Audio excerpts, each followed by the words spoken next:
같이 봉독하겠습니다. 형제들아, 내가 너희에게 전한 복음을 너희에게 아니하노니 이는 너희가 받은 것이요 또 그 가운데 사는 것이라. 너희가 만일 내가 전한 그 말을 굳게 지키고 너희를 잊지 아니하였으면 그로 말미암아 구원을 받으리라. 내가 받은 것을 먼저 너희에게 전하였노니 이는 성경대로 그리스도께서 우리 죄를 위하여 죽으시고 장차 지내와 드셨다가 성경대로 사흘 만에 다시 살아나사 대바에게 보이시고 후에 12 제자에게와 그 후에 500여 형제에게 일시에 보이셨나니 그 중에 지금까지 대다수는 살아있고 어떤 사람은 잠들었으며 그 후에 야고보에게 보이셨으며 그 후에 모든 사도에게와 맨 나중에 만삭되지 못하여 난 자 같은 내게도 보이셨느니라. 나는 사도 중에 가장 작은 자라. 나는 하나님의 교회를 박해하였으므로 사도라 칭함받기를 감당하지 못할 자니라. 그러나 내가 나된 것은 하나님의 은혜로 된 것이니 내가 주신 그의 은혜가 헛되지 아니하여 내가 모든 사도보다 더 많이 수고하였으나 내가 한 것이 아니요 오직 나와 함께 하시는 하나님의 은혜로라. 그러므로 나나 그들이 이같이 상함에 너희도 이같이 믿었느니라. 아멘. 이문진 목사님께서 팩트체크라는 제목으로 말씀 선포해 주시겠습니다. 많은 은혜 받으시길 바랍니다. 네, 반갑습니다. 호준이가 벌써 굳은 거예요. 네, 그 얼굴을 보니까 저 잘 모르죠. 네? 제가 의림교회 온 지가 10년 됐어요. 10년 됐는데 처음에 이제 고등부부터 제가 시작을 했거든요. 고등부 사역자로 그때 전도사였을 때 있었는데 그래서 고등부는 개인적으로 저는 굉장히 제가 좋아하는 부서예요. 굉장히 애착이 가고 근데 좀 놀란 거는 고등부네. 이렇게 왔을 때 막 이렇게 소년부, 유년부였던 애들이 막 지금 와가지고 깜짝 놀랐어. 고등부에 호정이도 늘 내 머릿속에 저의 머릿속에는 유년부일 때 딱 생각이 났었는데 고등부 딱 이렇게 오늘 이렇게 말씀 읽어보고 그 호정이가 이 호정이 맞나 이러면서 오늘 그 찬양이도는 청춘이죠. 청춘 맞죠? 많이 컸다. 참 놀랐습니다. 반갑습니다. 저는 이문진 목사이고요. 오늘은 여러분하고 짧게 말씀을 좀 나눠보려고 해요. 말씀을 준비하면서 여러분이 고등학교 시절에 뭐가 가장 궁금했을까? 고등학교 시절에 어떤 생각을 가장 많이 했을까 좀 생각을 해봤거든요. 물론 이렇게 앞에 있는 친구 같은 경우에는 여자식 생각이 사로잡혔겠지만 고등학교 시절 때 주로 이렇게 여친, 남친 아니면 웃는 거 보니까 동의하는 거죠.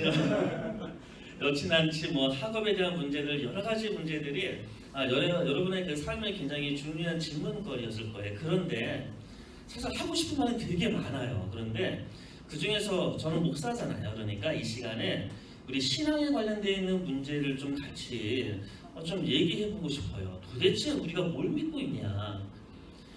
고등학교 시절에 저의 고등학교 시절, 그러니까 지금부터 약 한 몇 년이 됐을까? 한 30년 전인가요? 이런 나이가 나와버리네. 그때 제가 가지고 있었던 그 고등학교 시절의 가장 심각한 문제. 그러니까 지금 해보면 별거 아니지만 그 당시에는 그것만큼 심각한 문제가 없었거든요. 똑같잖아요. 여러분의 문제는 지금 가장 심각하잖아요. 어른이 볼 때, 엄마 아빠가 볼 때는 별거 아니라고 맨날 얘기하지만 난 죽겠잖아요. 그런데 그때 나의 신앙에 있어서 가장 날 힘들게 만들었던 건 뭐냐면 하나님이 계시냐. 도대체 교회는 저 같은 교회는 아버지가 장로님이시고 권사님이세요. 3대째는 집안이고 모태신앙 아시죠? 태어나서부터 모태신앙이었는데 고등학교 시절에 나의 마음을 붙잡고 있었던 건 뭐냐면 저 고등부 회장도 했었어요. 저 흔히 얘기하는 교회 오빠로 살았거든요. 그런데 나의 마음을 가장 붙잡았던 게 뭐냐 하면 도대체 하나님이 계시냐? 안 계시는 것 같은 거예요. 교회 오빠였는데도. 회장을 하고 있었거든요. 제가 기타를 쳤어요. 이게 앞에서 도대체 하나님이 계시냐? 또 다른 질문은 뭐냐 하면 도대체 내가 뭘 믿고 있는 거냐? 이게 정말 저한테는 고등학교 시절에 굉장히 심각한 문제였어요. 하나님이 안 계신 것 같거든요. 하나님이 없는 것 같거든요. 또 도대체 뭔가 믿어야 된다는데 교회는 가는데 도대체 내가 뭘 믿는지를 잘 모르겠는 거예요. 그래서 오늘은요 그 얘기를 좀 하고 싶어요. 우리가 도대체 뭘 믿고 있냐? 도대체 우리가 믿고 있는 그 핵심이 뭐냐? 이거를 좀 함께 좀 얘기하고 그것을 팩트 체크. 네, 실질적으로 요즘 팩트 체크가 유행이잖아요. 그래서 한번 점검해 보는 시간을 좀 가져보려고 해요. 여러분 우리가 뭘 믿고 있는 거죠? 뭘 믿고 있는 겁니까? 교회 다니면서 우리가 믿음의 가장 큰 핵심이 뭘까요? 우리가 보통 예수님을 믿으면 구원받는다라고 얘기하는데 오늘 사실 읽었던 말씀 중에 3절쯤에 나와 있어요. 뭐냐 하면 우리가 진짜 뭘 믿냐 했을 때 이 기독교의 가장 핵심적인 가치를 얘기할 때는요 부활을 얘기해요. 오늘 물론 이제 고난 주간이기 때문에 고난에 대한 얘기를 하겠지만 여러분하고 1년에 뭐 한 번 보이도 쉽지 않기 때문에 오늘은 이 말씀 부활에 대한 이야기를 좀 땡겨서 미리 좀 얘기를 나눠볼게요. 우리가 믿는 것의 가장 그 핵심이 뭐냐 했을 때는요 여러분 부활이에요. 부활이 있냐 없냐. 이게 생각보다 굉장히 중요해요. 아까 읽었던 말씀에서 보면 14절쯤 보면 이런 말씀도 있어요. 우리가 부활이 없다면 우리가 믿는 모든 것이 다 헛되다, 쓸데없는 것이다 이런 말도 나오거든요. 그러니까 우리가 믿고 있는 믿음의 가장 핵심이 뭐냐 했을 때는요 부활이에요. 부활. 그래서 이 부활이 진짜냐 아니냐, 이 부활이 진짜 있는 거냐, 이걸 한번 좀 생각을 해보면 어떨까 이런 생각을 좀 해봤어요. 그래서 오늘 부활에 대한 이야기를 좀 얘기를 나누려고 하는데요. 예수님을 믿는다는 것은 단순하게 이름을 안다는 것을 얘기하지 않아요. 예수님을 믿는다는 것은요 예수님의 부활을 믿는 거거든요. 그런데 이 부활에 대한 몇 가지 이게 진짜 사실인지에 대한 이야기 좀 얘기를 나눠볼게요. 옛날에 실존 인물입니다. 리스트로벨이라는 그는 신문 기자가 있었어요.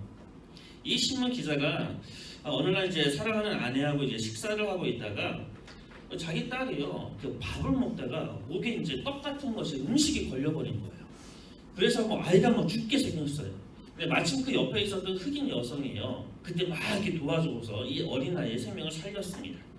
근데 문제는 그 다음부터 일어난 거예요. 이 리스트로벨은 무신론자예요. 하나님이 없다고 생각하고 자신의 사랑하는 아내를 교회에 빼앗긴 듯한 느낌을 가지게 되는 거예요. 여러분 솔직히 여러분 마음속에 믿음이 별로 없잖아요. 그러면 여러분의 남친이나 여친이요 찬양대 연습 간다, 수련회 간다면 되게 삐지잖아요. 경험 안 해봤어요? 그런 거요. 그런 게 있어요. 하나님한테 교회한테 아이를 막 뺏기는 것 같은 그 느낌을 가질 때가 있거든요. 이 리스트로벨도 그런 생각을 했던 거예요. 아니 내 사랑하는 아내를 지금 교회에 지금 빼앗기고 있다라는 생각을 하게 됐어요. 그래서 이 리스트로벨이 굉장히 똑똑한 사람이거든요. 신문 기자였고요. 가장 유능하고 젊었을 때 신문 기자, 미국의 10대 신문사에 들어갔던 아주 뛰어난 사람이었어요. 그래서 이 사람이 기독교에 대해서 이제 조사를 하기 시작을 합니다. 도대체 이 기독교가 뭔지 보니까 기독교의 가장 핵심적인 것이 바로 부활이었던 거예요. 그래서 이제 이 신문 기자가 이런 생각을 해요. 내가 이 부활에 대해서 기독교의 가장 핵심적인 가치인 이 부활에 대해서 내가 이것이 거짓말이다라고 내가 증명만 해낸다면 사랑하는 아내를 교회에서 빼앗아올 수 있겠다.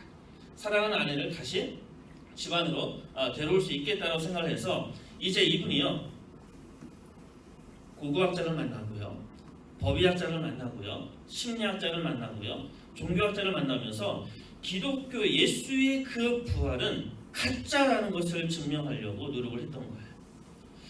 결론적으로 말을 들으면 실패했어요. 왜 실패했는지 그 얘기를 좀 나누고 싶어서 그래요.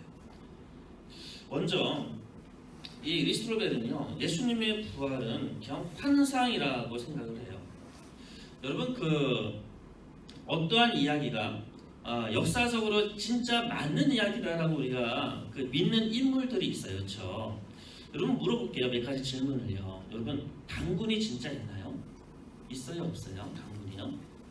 대답 안 해도 돼요. 여러분 분명히 대답 안 할 거라고 알고 있기 때문에 속으로 대답하면 다 알아요. 지금 어떤 상태인지 지금. 저희 말에 지금 10%밖에 안 듣고 있잖아요. 그렇죠? 그러니까 속으로 생각하세요. 속으로. 당군이 진짜 있나요? 있어요. 그렇죠? 그런데 당군이 있었는데 당군이 죽고 나서 당군에 대해서 기록한 것은 몇 년이 지나고 나서 기록했을까요?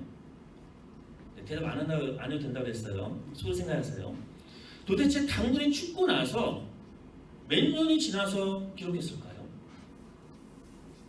단군이 죽고 나서 최초의 기록이 언제냐면요, 삼국유사예요. 단군이 죽고 나서 몇 년인지 아십니까? 3,600년. 되게 잘난 체하죠. 일어났습니다. 3,600년이 지나서 단군에 대한 기록이 있어요. 그런데 우리는 단군이 있다라고 믿어요. 자, 또 물어볼게요. 공자가 있어요, 없어요? 공자 있어요. 자, 공자가 죽고 나서 몇 년이 지나고 나서 공자에 대한 글이 써졌을까요? 몇 년 같아요? 10년, 20년? 400년이에요. 400년의 시간이 지나고 나서요, 공자에 대해서 글을 쓰고요. 우리는 지금도 이렇게 얘기하잖아요. 당연히 있었지. 3,600년이 지난 다음에 쓴 글임에도 불구하고요. 공자에 대한 기록을 쓰고 나서도 약 400년이 지남에도 불구하고 공자 있었지라고 우리는 믿어요. 여러분, 그 이슬람의 무함마드 있죠. 무함마드 같은 경우에는 몇 년 후에 글을 쓸까요? 무함마드가 있었나요, 없었나요? 이슬람 종교에 무함마드 있었어요. 몇 년 지나고 났었을까요? 150년이에요. 여러분이 너무나 잘 알고 있는 왕이 있어요. 대왕, 알렉산더 대왕. 있어요, 없어요? 당연히 있어요. 알렉산더 대왕이 죽고 나서 몇 년 지나고 나서 알렉산더 대왕의 기록이 써졌을까요? 몇 년 같아요?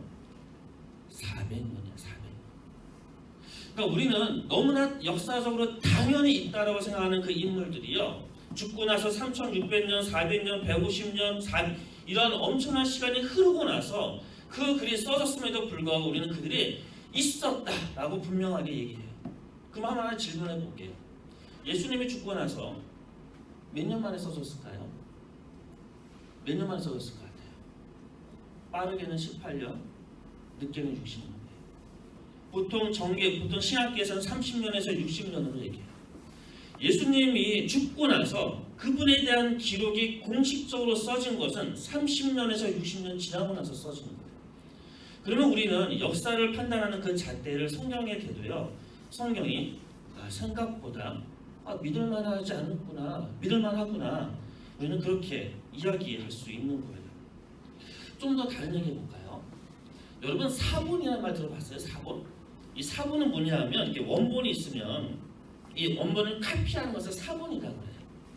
그런데 이 사본에는 그 역사적으로 이것이 정확한지를 증명하기 위해서는 사본이 얼마나 많은가가 역사적으로 이것이 정확한가를 증명해내는 것 중에 하나예요. 그런데 여러분 잘 모르겠지만 시저의 갈리아 전쟁이라는 이 책이 있어요. 사본이 몇 개냐 하면 10개예요. 플라톤, 여러분 잘 알죠? 플라톤의 사본이 몇 개인지 아세요? 7개 몇 개 되지 않아요. 여러분, 타키토스 연대기, 이게 머리 아프죠? 우리 역사 이제 고3들은 알 것 같은데 20개 되고요. 호모의 일리아드, 좀 아는 거 나왔네요. 자, 일리아드 몇 개일까요? 643개예요. 4번의 개수예요. 자, 또 질문을 한번 해보겠습니다. 여러분, 성경의 4번은 몇 개일까요? 성경의 4번. 일리아드가 643개였어요. 그렇죠? 요거보다 좀 많을 것 같죠? 질문하니까. 몇 개일까요? 24,000개예요. 24,000개. 비교가 되지 않아요. 그러니까 우리는 성경에 대해서 지나칠 정도로 엄격한 잣대를 대고 있어요. 세상 사람들은 자신의 역사를 이야기할 때 3,600년이 지나고 400년이 지나고 150년이 지나고 사본의 개수가 가장 많은 그 일리아드 같은 경우에 643개밖에 되지 않은데도 불구하고 성경은 예수님이 죽으신 지 기껏 30년에서 60년, 사본도 24,000개가 넘어가는데 우리는 너무나 엄격한 잣대를 기독교에만 대고 있는 거예요. 사실 이 잣대를 똑같이 된다면 성경 충분히 믿을만하다. 부활에 대한 사본은 몇 개나 있을까요? 그러면요, 몇 개 있을 것 같습니까? 5,000개가 있어요. 상상을 초월합니다. 이 리스트로벨이요, 이렇게 부활을 이제 부정하기 위해서, 예수님의 존재를 부정하기 위해서 여러 가지 이제 학자들을 만나고 연구를 했는데 결론은요, 이게 도대체 답이 안 나오는 거예요. 너무 이게 합리적이고 너무나 사본의 개수라든가 죽은 이후에 그 연대기가 너무나 근소하기 때문에 어떻게 반발할 길이 없는 거예요. 그래서 리스트로벨이요, 한 꾀를 생각했어요. 뭐냐면 예수님이 있긴 있었는데 십자가에서 죽은 게 아니다. 십자가에서 죽은 게 아니라 잠깐 기절을 했다가 깨어났다. 그런 근거가 있어요. 왜 그러냐 하면 예수님이 실제로 십자가에 달린 것은 하루 정도밖에 되지 않아요. 한 6시간, 7시간 이렇게 달리지 않으셨거든요. 보통 십자가에 달리면 2, 3일을 달리고 일주일을 달리거든요. 그러니까 예수님이 짧게 달렸기 때문에 리스토로벨이 생각하는 거야. 아, 그 예수 죽은 게 아니야. 그냥 기절했고 제자들이 데려가가지고 살려내가지고 부활한 것처럼 한 거야 라고 이제 얘기하기 시작합니다. 그래서 이제 예수님이 진짜 죽었는지 이걸 팩트 체크해야 되잖아요. 그래서 법의학자를 만나서요, 예수님의 죽음이 가짜라는 것을 증명하기 위해서 이래저래 알아봤어요. 알아봤는데 먼저 이런 얘기를 좀 들어볼게요. 예수님이 그 십자가에 달리시기 전에, 붙잡히시기 전에 겟세마네 동산에서 기도하셨잖아요. 여러분 이런 거 아시죠? 열심히 예수님이 기도하시다가 땀이 피처럼 되었더라, 이런 구절 혹시 기억나세요? 저 잘 대답 안 해도 알아요. 표정하니까 아는 것 같아요. 이게 뭐냐 하면 그 혈안증이라는 거예요. 혈안증이요. 실제로 의학적인 혈안증 찾아보세요. 네이버 같은 데에서.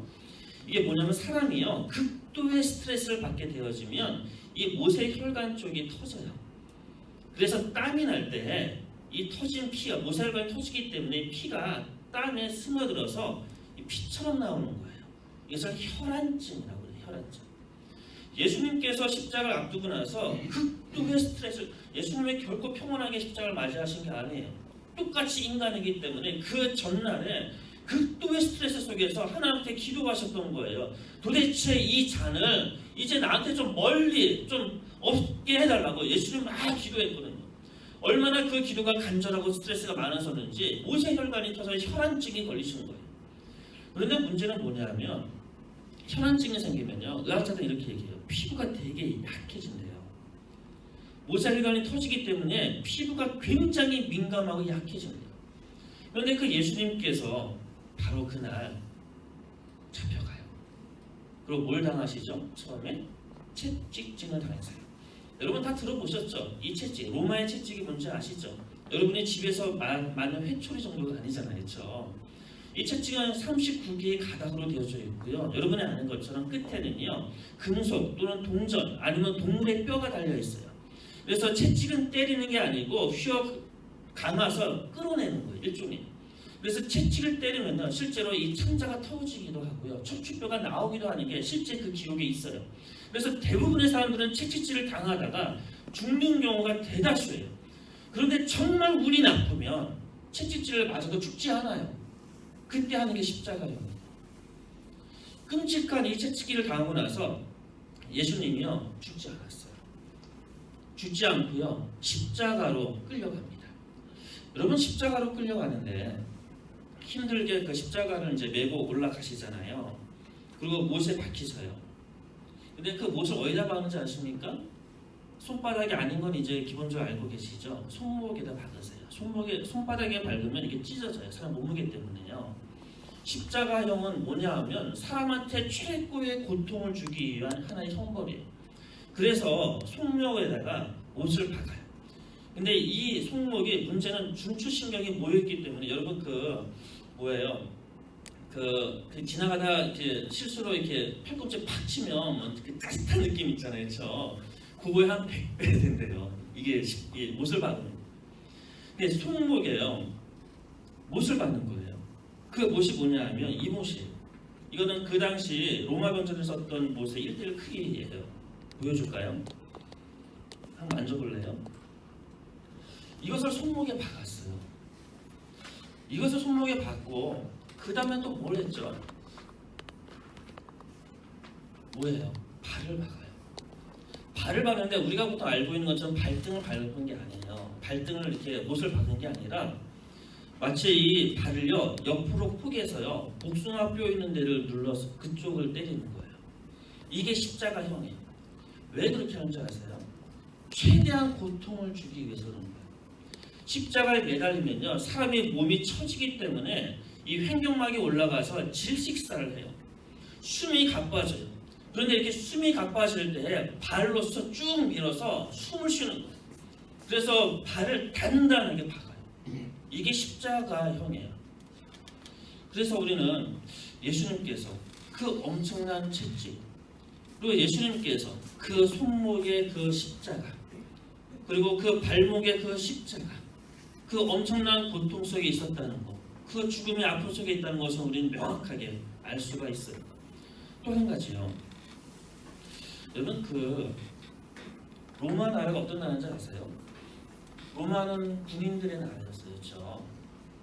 십자가 처형을 할 때 그 앞에서 이 처형을 돕는 로마 병정들은 어떤 사람일까요? 사형 집행관들. 여러분, 사형 집행관은 어떤 사람이죠? 사람이 죽었는지 안 죽었는지 명확하게 판단할 수 있는 사람이 사형 집행관이에요. 왜 그럴까요? 저 사람이 살아나면 자기가 죽어요. 로마 병정이. 근데 이 로마 군인들이 죽었다라고 얘기하거든요. 그러니까 우리는 여러 가지 의학적인 거 주세요. 가져가서 자기 손에 하지 마요.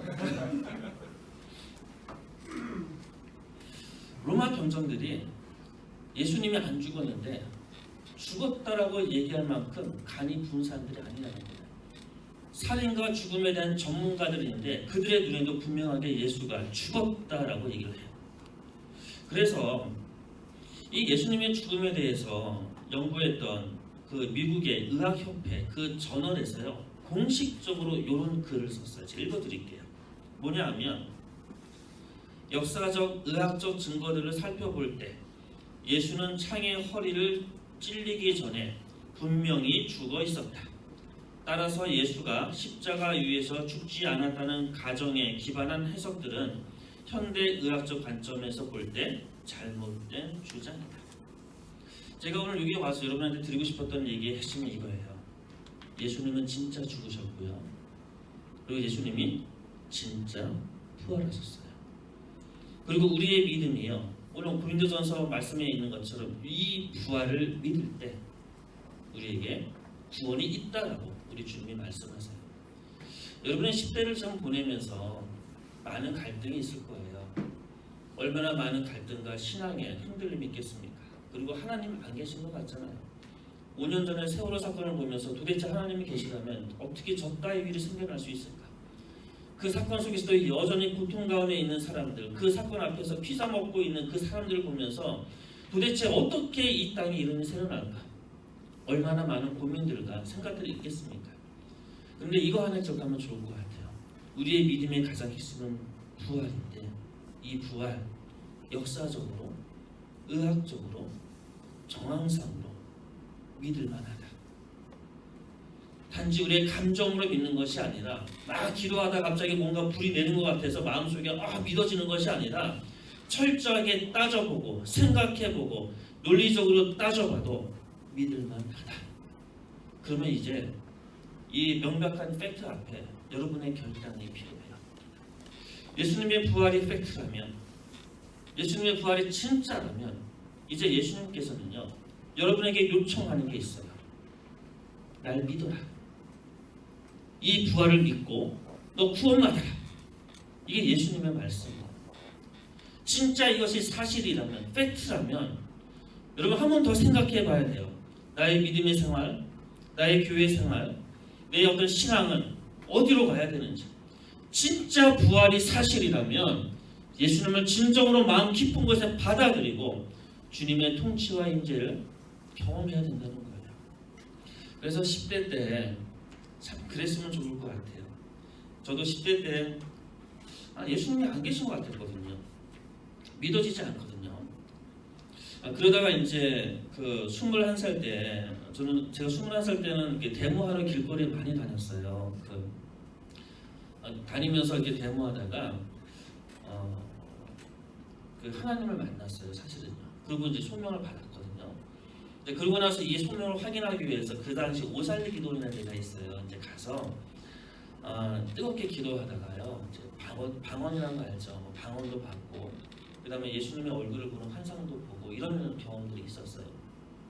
그런데 여러분 예수님이 진짜 계시다라고 믿어지면 좀 다르더라고요. 제가 예수님이 진짜 있구나, 마치 내 앞에 서 계시는 것처럼 주님이 진짜 있구나라고 딱 믿어지는 순간에요. 여러분 삶이요 생각보다 되게 행복해요. 그래서 이 시간에 그걸 알려주고 싶은 거예요. 진짜 예수님이 살아계심을 믿을 수 있으면 진짜 행복할 거라고. 학교생활 힘들었잖아요, 그렇죠? 그럼에도 불구하고 여자친구나 여러 가지 문제들 많잖아요, 그렇죠? 여러분의 삶이 힘들게 만든 일들이 어른들이 생각하는 것보다 얼마나 많이 있어요.